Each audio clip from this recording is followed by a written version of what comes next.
लियो चतुर और तेज तर्रार बंदरों का नेता। मिया लियो की साहसी और जोशीली साथी। टुली समझदार और शांत कछुआ जो केलों की रखवाली करता है।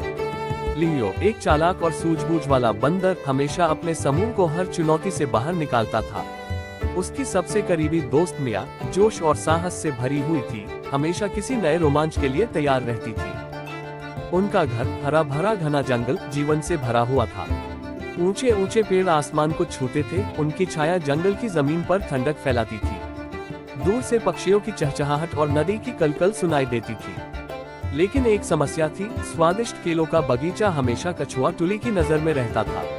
बंदरों को केले बेहद पसंद थे, लेकिन टुली जो बुद्धिमान और शांत कछुआ था, हमेशा केलों की रखवाली करता था। लियो और मिया को टुली को चकमा देकर केले चुराने के लिए एक चालाक योजना बनानी थी। लियो ने अपने समूह को एक बड़े आम के पेड़ के नीचे इकट्ठा किया। योजना ये है, उसने कहा। मिया, तुम टुली को एक कहानी सुनाकर उसे व्यस्त करोगी और हम सब पीछे से केले चुरा लेंगे। मिया मुस्कुराए, मेरे पास एक जबरदस्त कहानी है जो टुली को जरूर पसंद आएगी। बंदर धीरे धीरे टुली के पास पहुंच रहे थे। उनका दिल जोर से धड़क रहा था। टुली जो एक बड़े पेड़ के नीचे बैठा था, अपने बुद्धिमान आंखों से चारों ओर नजर रख रहा था। बंदरों ने एक दूसरे की तरफ देखा और वे कार्रवाई के लिए तैयार हो गए।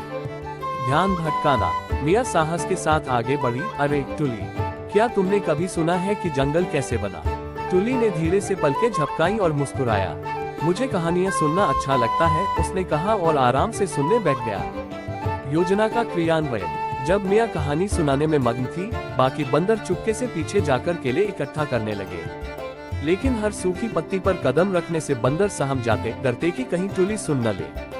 जैसे ही आखिरी बंदर अंतिम गुच्छा तोड़ने जा रहा था, टुली की आंखों में चमक आ गई। उसने मिया की कहानी बीच में रोक दी। ठहरो, उसने धीरे धीरे कहा और अपना सिर घुमाया, मेरे पीछे क्या चल रहा है?